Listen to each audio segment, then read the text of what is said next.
Yémen, 1967. Un soldat égyptien, mécanicien de son état, grimpe sur le flanc d'un BTR-60 immobilisé sur une piste de terre battue. La machine n'a pas reçu d'obus, elle n'a pas sauté sur une mine, elle brûle, de l'intérieur. Et les 8 hommes du compartiment arrière ne sortent pas. Pas parce qu'ils ne veulent pas, parce qu'ils ne peuvent pas. Cette scène n'est pas un accident, c'est une conséquence. Pour comprendre pourquoi ces hommes sont morts, il faut remonter à Moscou, au début des années 50. L'armée soviétique sort de la Seconde Guerre mondiale avec une certitude absolue. Le fantassin à pied est condamné. Le champ de bataille atomique, tel que les planificateurs militaires soviétiques le conçoivent, est un espace irradié, contaminé, balayé par des souffles thermiques capables de tuer à plusieurs kilomètres de l'épicentre. Le soldat qui marche est mort. Le soldat qui roule, protégé par une coque d'acier et un filtre nucléaire biologique-chimique, a une chance. Une petite chance. Mais une chance. C'est dans cette logique que naît le BTR-60.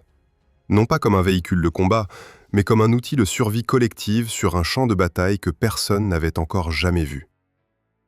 Chaque décision de conception découle de cette prémisse. La machine doit être rapide. Elle doit traverser les zones contaminées avant que la dose létale ne s'accumule.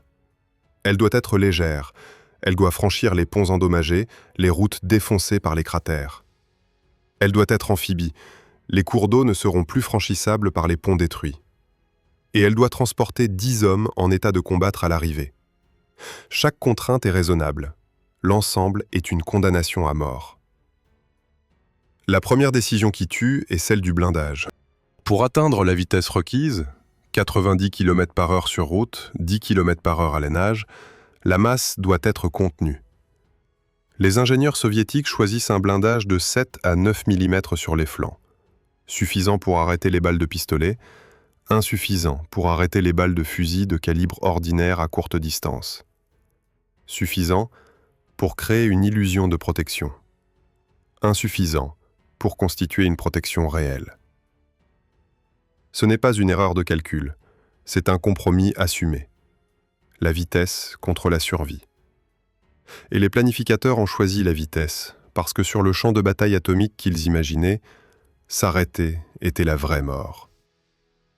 Le problème est que le champ de bataille atomique n'a jamais eu lieu, et le BTR-60 s'est retrouvé à combattre dans des guerres ordinaires, contre des hommes armés de fusils ordinaires, dans des rues ordinaires. La deuxième décision qui tue est celle des moteurs.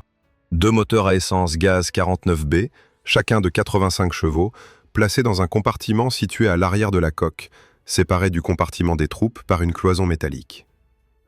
2 moteurs parce qu'un seul ne suffit pas à déplacer la machine à la vitesse requise.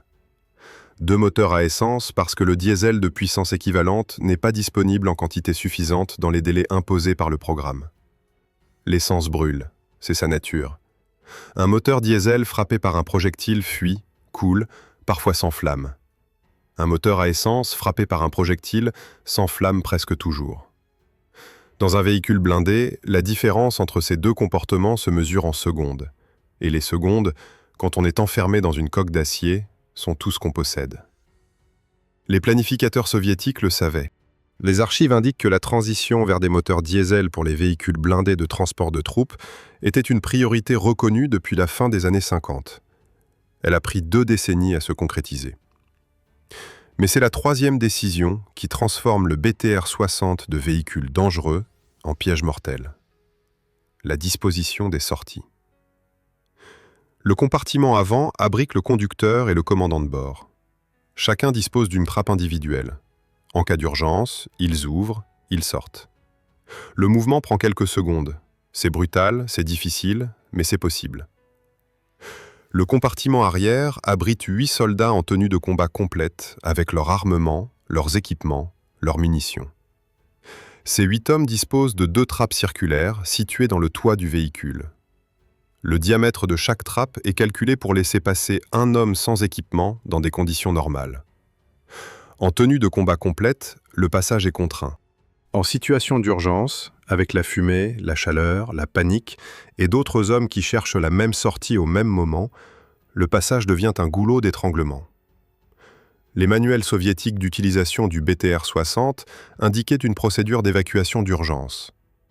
Cette procédure supposait que les 8 hommes pouvaient évacuer le compartiment en moins de 30 secondes. Un incendie dans le compartiment moteur, situé directement sous et derrière le compartiment des troupes, atteint une température létale en moins de 20 secondes. 10 secondes. C'est l'écart entre la procédure et la réalité. 10 secondes qui ont tué des centaines d'hommes sur 3 continents pendant 30 ans. Au Yémen, en 1967, les forces égyptiennes engagent leur BTR-60 contre des combattants dans un terrain montagneux pour lequel la machine n'a pas été conçue. Les pistes étroites empêchent les manœuvres. Les hauteurs environnantes offrent des positions de tir idéales. Les combattants yéménites, armés d'armes légères et de roquettes, découvrent rapidement que le flanc et l'arrière du BTR-60 sont vulnérables. Un projectile dans le compartiment moteur déclenche un incendie. Le conducteur et le commandant s'extraient par leurs trappes individuelles. Les 8 hommes à l'arrière se retrouvent face aux 2 trappes circulaires, à la fumée qui monte et à la chaleur qui progresse. Les rapports militaires égyptiens de la période indiquent des pertes significatives en personnel à bord des véhicules blindés, distinctes des pertes au combat classique. La machine ne brûlait pas toujours à cause de l'ennemi. Parfois, la surchauffe des 2 moteurs à essence dans la chaleur yéménite suffisait. Une machine conçue pour survivre à la guerre atomique européenne mourait de la chaleur ordinaire d'un désert arabe. L'Union soviétique reçoit ses retours d'expérience. Les ingénieurs militaires soviétiques ont accès aux rapports des conseillers militaires déployés auprès des armées clientes du matériel soviétique. La question des sorties du BTR-60 est identifiée. La réponse soviétique prend la forme du BTR-70, introduit dans les années 70, qui ajoute 2 portes latérales dans le bas de la coque. Une avancée réelle, mais une avancée qui oblige les soldats à s'extraire par le bas du véhicule, sous la ligne de tir, dans un espace qui peut être couvert par l'ennemi ou bloqué par le terrain. Le BTR-70 résout partiellement un problème et en crée un autre. La logique du compromis mortel continue. En 1968, les BTR-60 soviétiques entrent à Prague. Leur mission n'est pas le combat, elle est la démonstration de force. Mais dans les rues de la capitale tchécoslovaque, des civils en colère découvrent que les trappes du toit peuvent être bloquées de l'extérieur avec des barres de métal glissées dans les poignées. Des soldats soviétiques se retrouvent prisonniers dans leur propre machine, incapables de sortir, pendant que la foule frappe sur la coque. Ce n'est pas un combat, c'est une métaphore. La machine conçue pour protéger ces hommes les enferme. Les hommes censés être protégés appellent à l'aide depuis l'intérieur d'une coque d'acier que personne ne peut ouvrir de l'intérieur assez vite. Le BTR-60 avait un défaut structurel que ses concepteurs avaient accepté comme un compromis raisonnable. Ce compromis raisonnable avait un nom, même si personne ne l'écrivait dans les rapports officiels. On appelait ça un arbitrage entre mobilité et survivabilité. Les hommes enfermés dans le compartiment arrière appelaient ça autrement. Et si les ingénieurs soviétiques avaient au moins construit leur piège dans l'ignorance des conséquences, que dire alors d'une armée qui connaissait le défaut de sa machine avant même de l'engager au combat et qui a quand même envoyé ses hommes? Normandie, juillet 1944. Un sergent américain, commandant de char, regarde par sa trappe le bocage normand et voit exactement ce qu'il redoutait depuis le débarquement. Une ligne de haies épaisses, des chemins creux, des angles morts partout. Il sait que si un Panzerfaust sort de ces haies, il a moins de 60 secondes pour sortir sa tourelle avant que l'intérieur de son Sherman ne devienne une fournaise. Il le sait parce que 2 jours plus tôt, il a regardé le Sherman de son camarade brûler sur le bord de la route, et que personne n'en est sorti.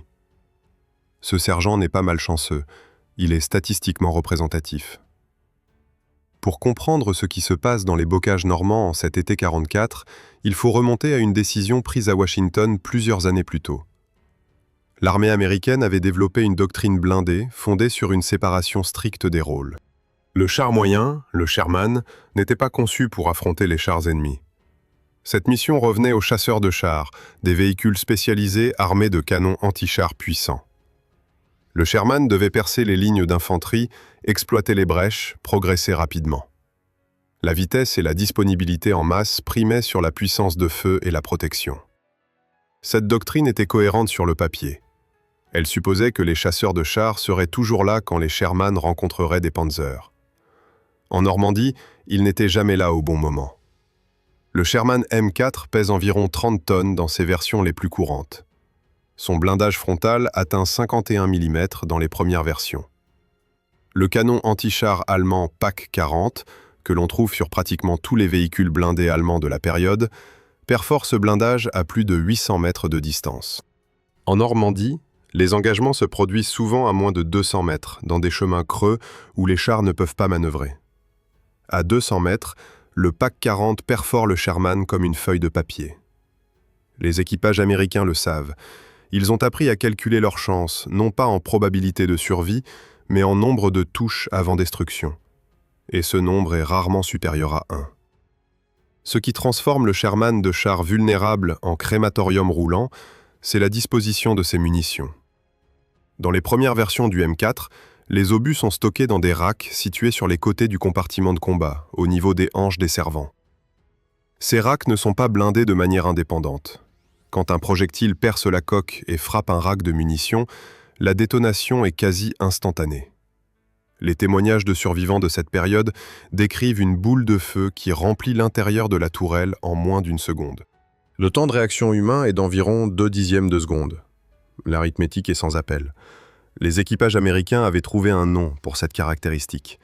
Ils appelaient leur char le Ronson, du nom d'un briquet américain dont le slogan publicitaire promettait qu'il s'allumait du premier coup et à chaque fois.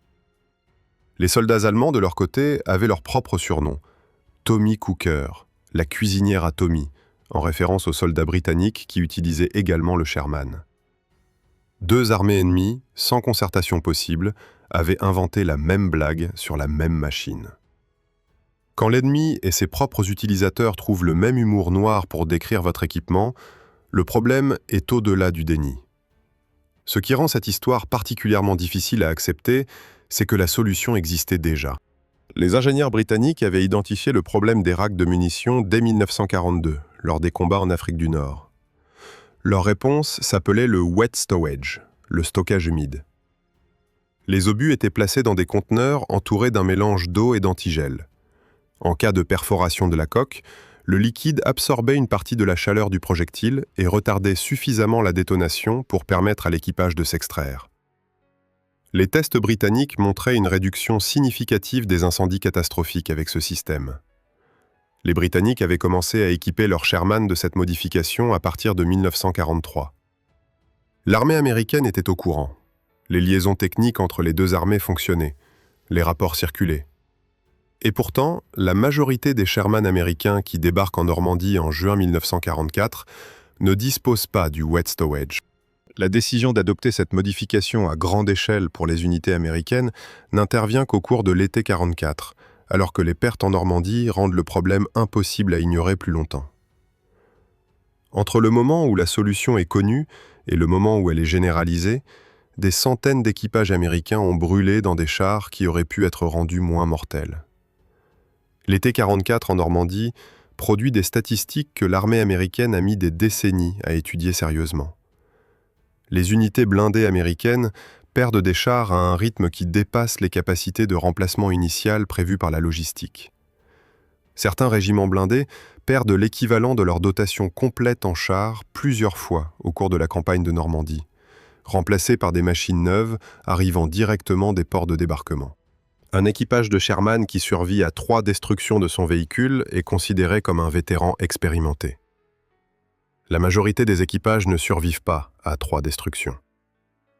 C'est dans ce contexte que les unités françaises reçoivent leur Sherman.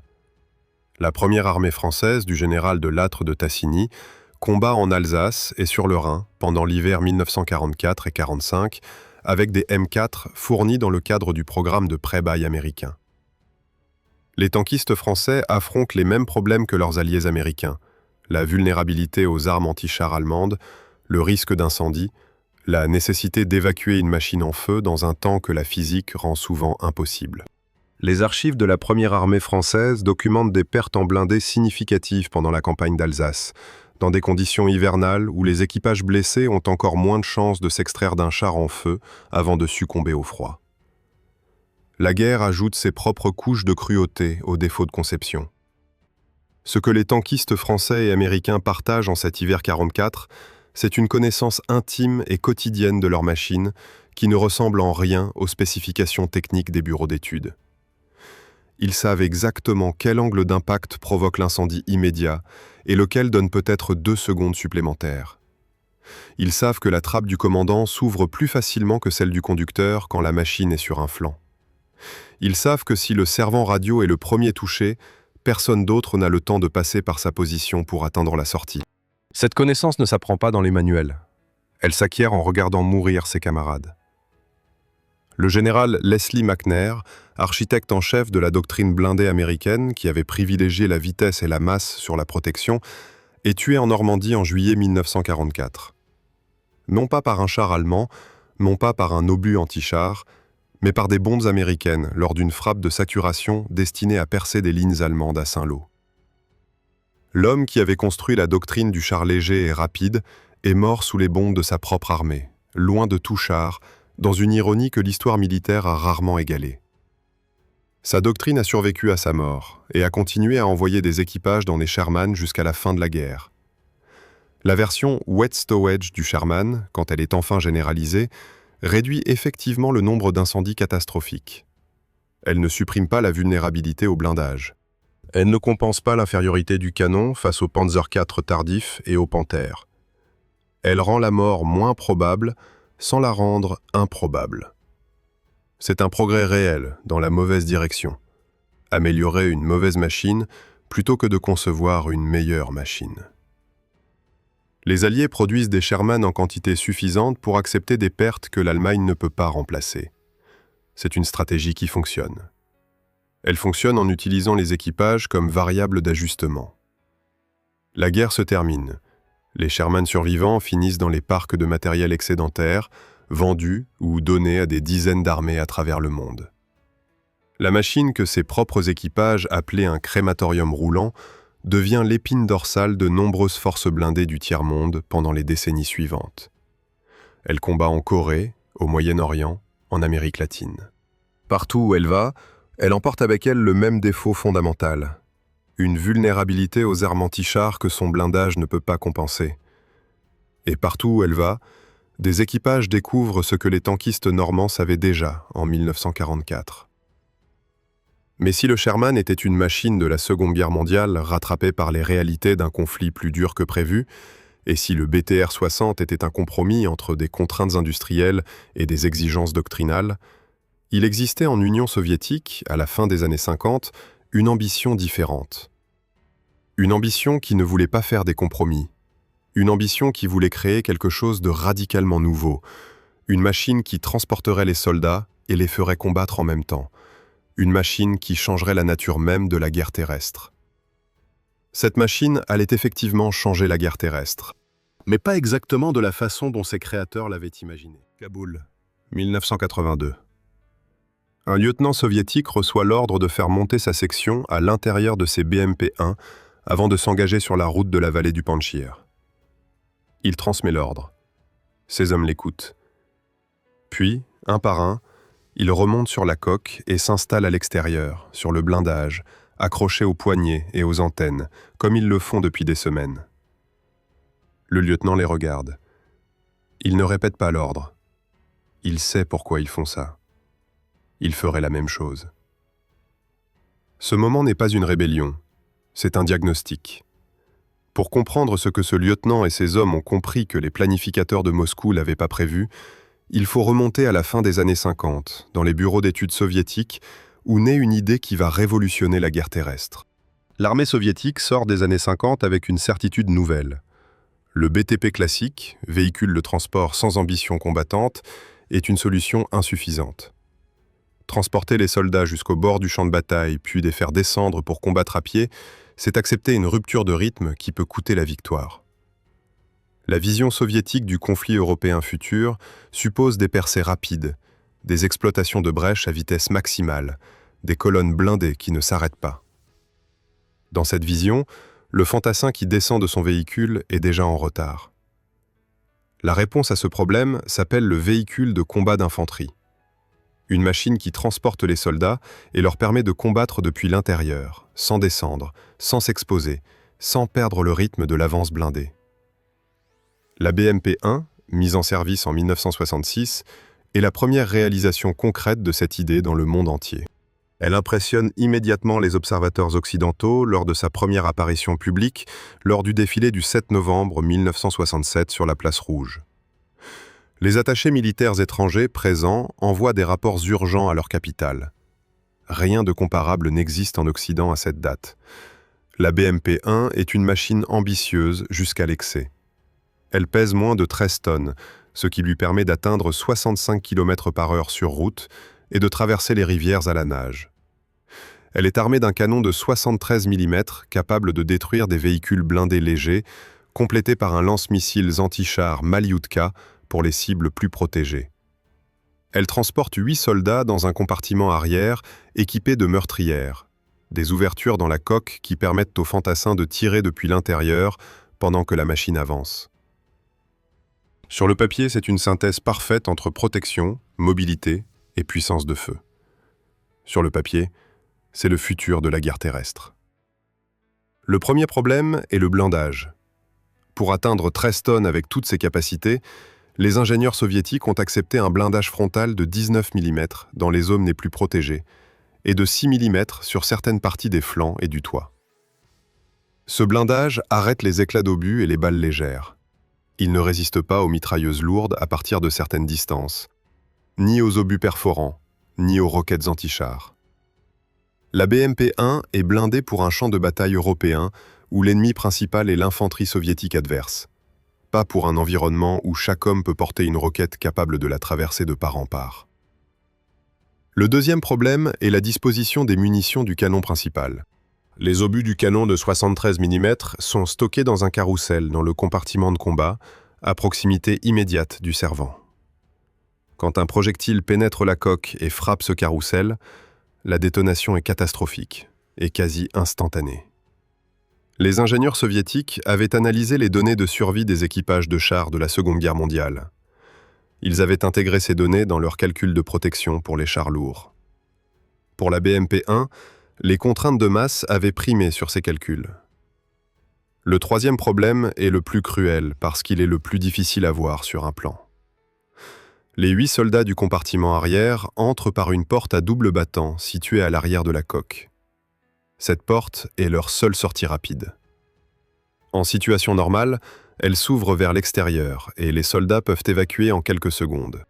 Mais la porte arrière est également l'emplacement des réservoirs de carburant supplémentaires dans certaines configurations, et surtout, elle est la partie de la machine la plus exposée quand le véhicule est engagé face à l'ennemi, ce qui signifie que lors d'un engagement frontal, les soldats qui tentent de sortir par l'arrière émergent directement dans la zone de tir. Les meurtrières, quant à elles, sont trop petites pour permettre une évacuation d'urgence. Elles ont été conçues pour faire entrer des balles vers l'extérieur, pas pour faire sortir des hommes vers l'extérieur. En Afghanistan, à partir de décembre 1969, la BMP-1 rencontre un environnement pour lequel elle n'a pas été conçue à aucun niveau de sa conception. Les routes afghanes ne ressemblent pas aux plaines nord-européennes. Elles longent des falaises, traversent des gorges, serpentent entre des hauteurs qui offrent des positions de tir dominantes à des combattants armés de RPG-7, un lance-roquette anti-char portatif que la BMP-1 ne peut pas absorber. Mais ce qui tue les soldats soviétiques plus sûrement que les roquettes Moudjahidine, c'est la mine et le fougasse. Les combattants afghans enterrent des explosifs sous les pistes que les colonnes blindées soviétiques doivent emprunter. Une explosion sous la coque d'une BMP-1 arrache le plancher, projette l'onde de choc directement dans le compartiment des troupes et transforme l'espace intérieur en chambre de détonation. Les soldats soviétiques en Afghanistan calculent leurs chances avec une précision que l'état-major de Moscou n'a pas prévue dans ses doctrines. À l'intérieur d'une BMP-1 qui saute sur un fougasse, les chances de survie sont faibles. À l'extérieur, sur la coque, au-dessus du blindage, exposé au tir direct mais pas à l'onde de souffle interne, les chances sont meilleures. Ce calcul n'est pas écrit dans les manuels. Il est transmis oralement d'une unité à l'autre, des soldats qui ont survécu à ceux qui vont affronter les mêmes routes. En 1982, Pratiquement toutes les unités motorisées soviétiques en Afghanistan ont adopté la pratique de voyager sur la coque plutôt qu'à l'intérieur des véhicules. Les photographies de la période montrent des colonnes entières de BMP-1 chargées de soldats accrochés à l'extérieur, fusils en bandoulière, regardant les flancs des montagnes. L'état-major soviétique émet des directives rappelant que les soldats doivent voyager à l'intérieur des véhicules conformément aux doctrines en vigueur. Ces directives sont transmises aux commandants d'unité, les commandants d'unité les lisent et continuent de laisser leurs hommes voyager sur la coque. Ce n'est pas de l'indiscipline, c'est de la survie institutionnalisée. Le commandant qui oblige ses hommes à rester à l'intérieur en vertu du règlement et perd la moitié de sa section sur un fougasse ne commande plus rien. Le commandant qui laisse ses hommes monter sur la coque en violation du règlement et les ramène vivants commande encore demain. Les règlements sont écrits à Moscou. Les fougasses sont enterrés en Afghanistan. Cette contradiction entre la doctrine et la pratique produit une situation absurde que les soldats soviétiques en Afghanistan ont vécue quotidiennement. Officiellement, la BMP-1 est un véhicule de combat d'infanterie, une machine dans laquelle les soldats combattent. Officieusement, en Afghanistan, la BMP-1 est devenue un véhicule de transport que les soldats utilisent comme plateforme d'observation surélevée, parce que l'intérieur est trop dangereux. La machine la plus ambitieuse de l'histoire de la guerre blindée soviétique, la première de sa catégorie dans le monde entier, est abandonnée de l'intérieur par ses propres utilisateurs après moins de 15 ans de service. Les ingénieurs soviétiques reçoivent les retours d'Afghanistan. La BMP-2, introduite en 1980, apporte des améliorations réelles. Un canon automatique de 30 mm plus efficace contre les positions en hauteur, une meilleure visibilité pour le chef de bord. Mais le blindage reste fondamentalement le même. La vulnérabilité aux fougasses reste fondamentalement la même. La géométrie du compartiment des troupes reste fondamentalement la même. La BMP-2 est une meilleure machine que la BMP-1, de la même façon que le BTR-70 était une meilleure machine que le BTR-60. Elle améliore des paramètres secondaires sans toucher au problème central, parce que toucher au problème central exigerait de remettre en question des décisions fondamentales de conception que le système ne peut pas se permettre de reconnaître comme des erreurs. En 1984, une colonne soviétique dans la province de Kunar subit une embuscade combinée, tir direct des hauteurs et fougasse sur la piste. Les BMP-1 qui avancent avec des soldats à l'intérieur, conformément aux directives, encaissent les coups les plus sévères. Les pertes en personnel sont lourdes. Les BMP-1 de la même colonne, dont les soldats ont choisi de voyager à l'extérieur malgré les ordres, enregistrent des pertes matérielles comparables, mais des pertes humaines moindres. Ce n'est pas une statistique officielle. C'est le témoignage de survivants recueillis des années plus tard. Mais c'est le genre de vérité qui circule dans les unités combattantes et qui finit par être plus vrai que n'importe quel manuel de doctrine. La BMP-1 a été produite à plus de 20 000 exemplaires. Elle a été exportée dans plus de 40 pays. Elle a combattu sur pratiquement tous les théâtres d'opération des 50 dernières années. Moyen-Orient, Afrique, Balkans, Caucase, Ukraine. Partout où elle a combattu, dans des environnements urbains ou montagneux, les mêmes problèmes sont apparus. Partout où des soldats ont eu le choix, certains ont préféré l'extérieur à l'intérieur. Et partout où des commandants ont eu à choisir entre le règlement et la survie de leurs hommes, ils ont choisi comme ce lieutenant soviétique à Kaboul en 1982, en regardant leurs hommes monter sur la coque sans répéter l'ordre. 3 machines, 3 armées parmi les plus puissantes du XXe siècle. 3 défauts différents dans leur mécanisme précis, mais identiques dans leur logique profonde.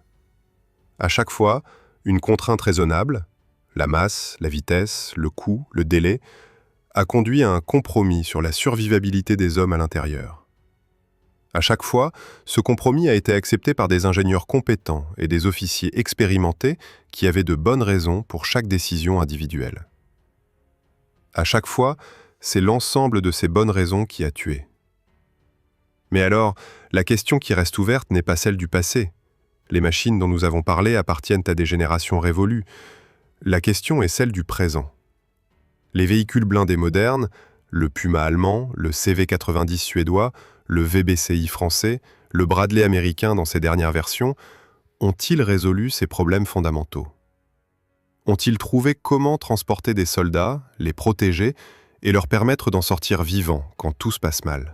Ou ont-ils simplement déplacé le compromis vers d'autres paramètres, accepté d'autres arbitrages que les prochains soldats dans les prochaines guerres découvriront à leurs dépens? Ramadi, Irak, 1991. Un équipage américain de Bradley M2 reçoit l'ordre de progresser dans un secteur tenu par des éléments de la garde républicaine irakienne. La machine pèse près de 28 tonnes, plus du double de la BMP-1. Son blindage frontal résiste aux projectiles de calibre moyen.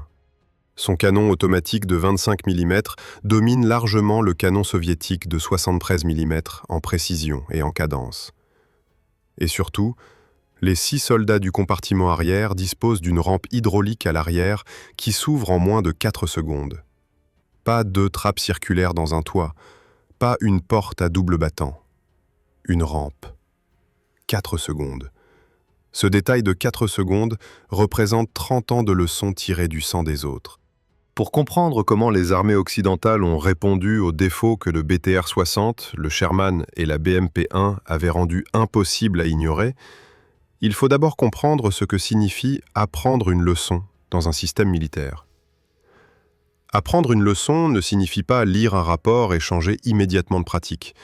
Cela signifie accumuler suffisamment de pertes pour que le coût politique et humain du statu quo dépasse le coût institutionnel du changement. Le Sherman a brûlé pendant 2 ans avant que le wet stowage soit généralisé. Le BTR-60 a tué pendant 20 ans avant que le BTR-80 introduise enfin des portes latérales utilisables. La BMP-1 a envoyé ses hommes sur les toits en Afghanistan pendant 10 ans avant que le cahier des charges des générations suivantes intègre sérieusement la survivabilité comme critère prioritaire. La leçon numéro 1 que les armées ont tirée concerne les munitions. Le Sherman brûlait parce que ses obus étaient stockés sans protection suffisante au centre du compartiment de combat. La BMP-1 explosait parce que son carrousel de munitions était adjacent à l'espace occupé par les servants. La réponse moderne à ce problème s'appelle l'isolation des munitions.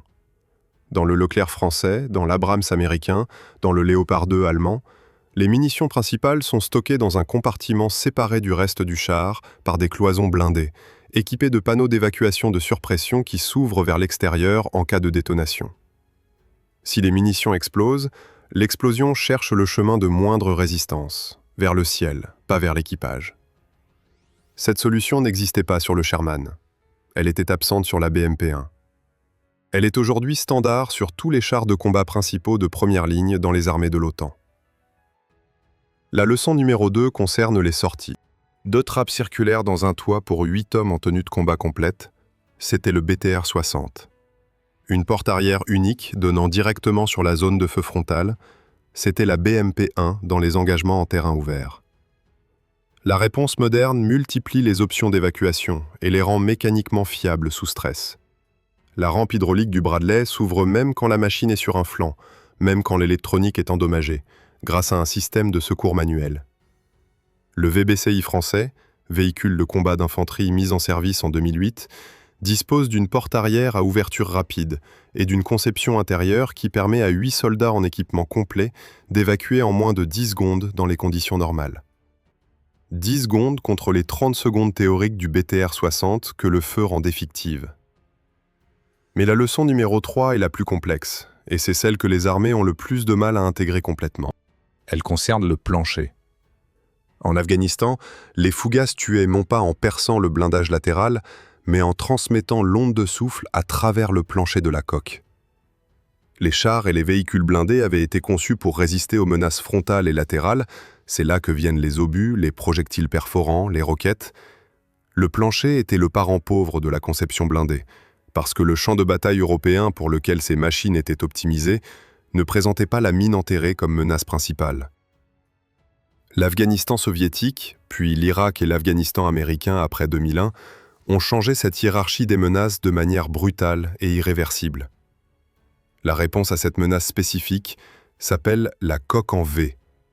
Un plancher dont la forme n'est pas plate, mais incliné en V, déflecte l'onde de souffle vers les côtés plutôt que de la transmettre directement vers le haut dans le compartiment des troupes. Cette géométrie simple réduit considérablement les blessures dues aux explosions sous véhicule. Elle est au cœur de la conception des MRAP, véhicule à coque protégée contre les mines, que les armées américaines et britanniques ont commandé en urgence à partir de 2004 en Irak, puis 2006 en Afghanistan, parce que leurs véhicules blindés de combat standard ne protégeaient pas suffisamment contre cette menace spécifique. Des dizaines de milliers de véhicules MRAP ont été produits en quelques années, un programme d'urgence comparable en ampleur aux productions de guerre de la Seconde Guerre mondiale, déclenché par la même logique. Les pertes avaient dépassé le seuil acceptable et le système avait finalement bougé. Le paradoxe de ces améliorations est qu'elles ont un coût qui ramène toujours au même compromis fondamental. Une coque en V protège mieux contre les fougasses. Elle ajoute aussi du poids et modifie le centre de gravité du véhicule. Un blindage supplémentaire sur le plancher ajoute encore du poids. Des compartiments à munitions isolés ajoutent du volume et du poids. Une rampe hydraulique fiable ajoute du poids et de la complexité mécanique. Chaque leçon apprise se traduit en kilogrammes supplémentaires. Et les kilogrammes supplémentaires réduisent la vitesse, réduisent l'autonomie, compliquent le transport aérien et maritime, augmentent la consommation de carburant et finalement posent la question de la capacité des ponts et des routes à supporter des machines qui approchent ou dépassent 40 tonnes pour des véhicules de transport de troupes. Le Bradley, dans ses dernières versions, pèse près de 34 tonnes. La BMP-1 originale pesait moins de 13 tonnes. Cette différence de 21 tonnes, c'est le poids matériel des leçons apprises. Les Français ont navigué dans cette tension avec le VBCI, dont la conception a commencé dans les années 90 et qui intègre directement les retours d'expérience des conflits de la décennie précédente. Le VBCI pèse environ 25 tonnes, ce qui le place entre la légèreté risquée de la BMP-1 et la masse protectrice mais contraignante du Bradley. Son plancher incorpore des éléments de protection contre les mines, ses sorties permettent une évacuation rapide, ses munitions sont isolées. Mais les ingénieurs français ont également accepté des compromis. La protection frontale du VBCI contre les menaces anti-chars lourdes reste limitée. La machine n'est pas conçue pour affronter des chars de combat principaux, et ses concepteurs l'ont assumé. C'est un choix doctrinal qui rappelle, dans sa logique sinon dans ses conséquences, le choix américain de séparer les rôles en 1942. Si la doctrine est respectée et que le VBCI ne rencontre jamais de chars lourds, le compromis est acceptable. Si la doctrine est mise en défaut, comme elle l'a toujours été dans tous les conflits, les équipages découvrent où sont les limites.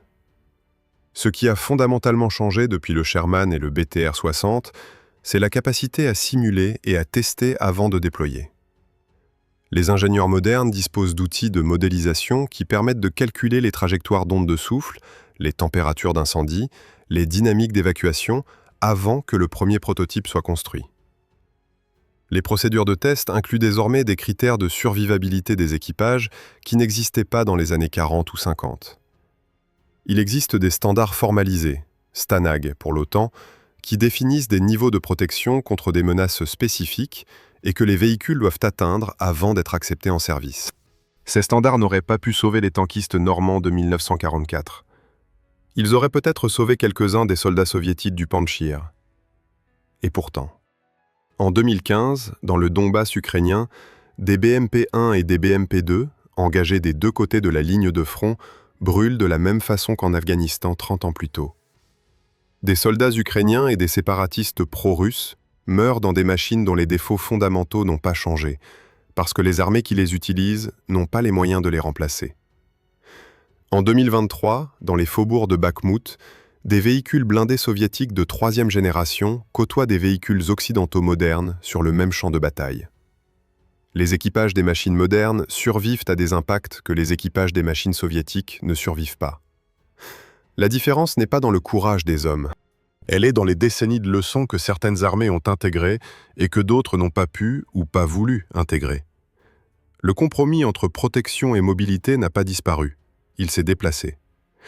Les armées qui ont les moyens de construire des machines lourdes et bien protégées découvrent qu'elles ne peuvent pas les transporter assez rapidement vers les théâtres d'opération où elles sont nécessaires. Les armées qui maintiennent des machines légères et mobiles découvrent que leurs équipages meurent dans des situations où des machines plus lourdes auraient survécu. La physique n'a pas changé depuis 1944. La masse protège. La masse ralentit.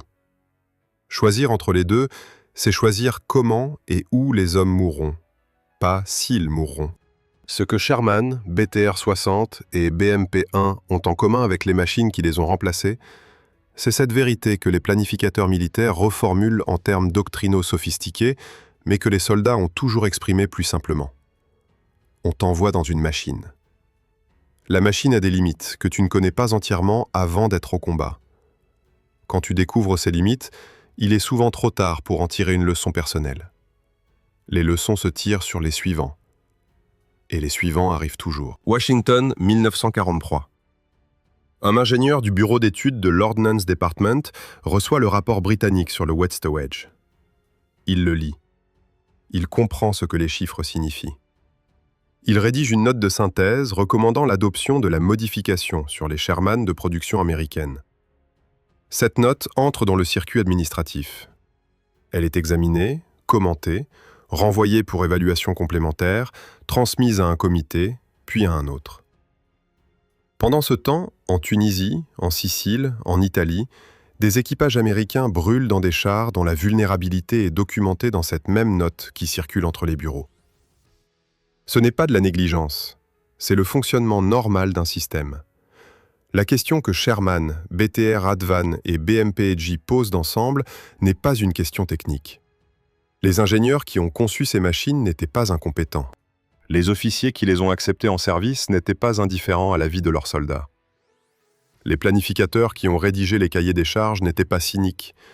Chacun d'eux travaillait avec les contraintes de son époque, les informations disponibles à son niveau, les priorités définies par le système dans lequel il opérait. Et pourtant, le résultat collectif de toutes ces décisions individuellement raisonnables a été des machines qui tuaient leurs propres équipages de manière prévisible et documentée. La vraie question est celle-ci. Comment un système composé de gens compétents et de bonne volonté produit-il systématiquement ce résultat? La première réponse est celle du temps. Les défauts qui tuent en combat ne sont pas visibles en temps de paix. Le Sherman avait été testé extensivement avant le débarquement en Normandie. Ses performances de mobilité, sa fiabilité mécanique, sa facilité de production en masse, tout cela était connu et satisfaisant. Ce qui n'avait pas été testé, parce qu'il est impossible de le tester vraiment, c'est le comportement d'un rack de munitions non protégé quand un projectile perforant à haute vélocité le frappe à l'intérieur d'un espace confiné avec 5 hommes vivants. Les simulateurs de l'époque n'existaient pas. Les données venaient des combats, et les combats coûtaient des vies avant de produire des données. La deuxième réponse est celle de la hiérarchie des contraintes. Quand un ingénieur doit choisir entre la masse et la protection, entre la vitesse et le blindage, entre le coût unitaire et la survivabilité, il ne choisit pas librement. Il choisit selon les priorités que le cahier des charges a établies, et ces priorités reflètent la doctrine militaire du moment, qui reflète elle-même les leçons de la guerre précédente, qui ne ressemble jamais exactement à la bière suivante. Le BTR Hat van Volt est megfele válasz a nukleáris háborúra, amely nem törté. L'ABMP volt egy percée, une guerre de mouvement où les chasseurs de chars protégeaient toujours les chars moyens, ce qui n'a pas eu lieu non plus. Les machines sont toujours optimisées pour le mauvais conflit. La troisième réponse est la plus difficile à accepter, parce qu'elle implique une arithmétique que personne ne veut énoncer explicitement. Dans la logique des planificateurs militaires du XXe siècle, et dans une certaine mesure encore aujourd'hui, les pertes en personnel sont une variable intégrée dans les calculs opérationnels.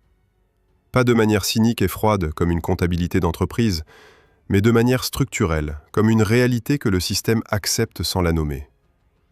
L'armée américaine en 1944 savait que les équipages de Sherman avaient une espérance de vie limitée dans certains engagements. Elle avait planifié des pots de remplacement.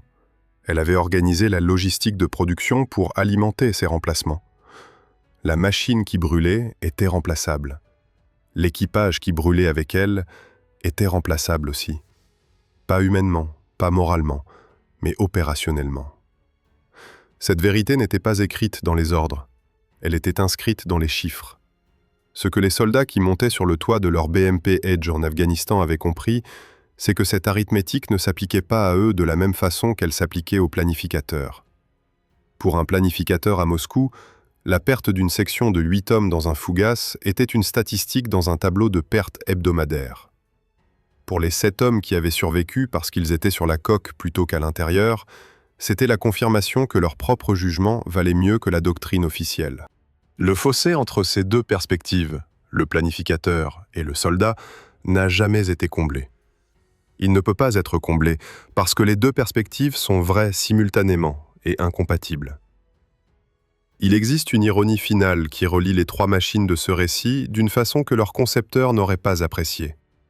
Le Sherman, le BTR Advan et la BMP Egg ont tous survécu à leurs propres défauts dans un sens précis.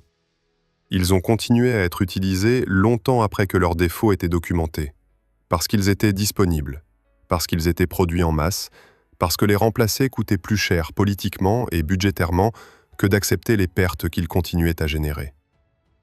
Le Sherman a combattu en Corée dans les années 50 avec les mêmes vulnérabilités fondamentales qu'en Normandie.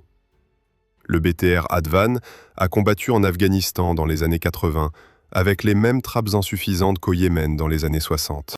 La BMP est jet de combat encore aujourd'hui en Ukraine, avec le même plancher plat et le même carrousel de munitions adjacent au servant qu'elle avait lors de son premier défilé sur la place Rouge en 1967. La longévité de ces machines n'est pas un hommage à leur qualité, c'est un hommage à leur quantité. On ne remplace pas ce qu'on a produit à des dizaines de milliers d'exemplaires, même quand on sait que c'est imparfait.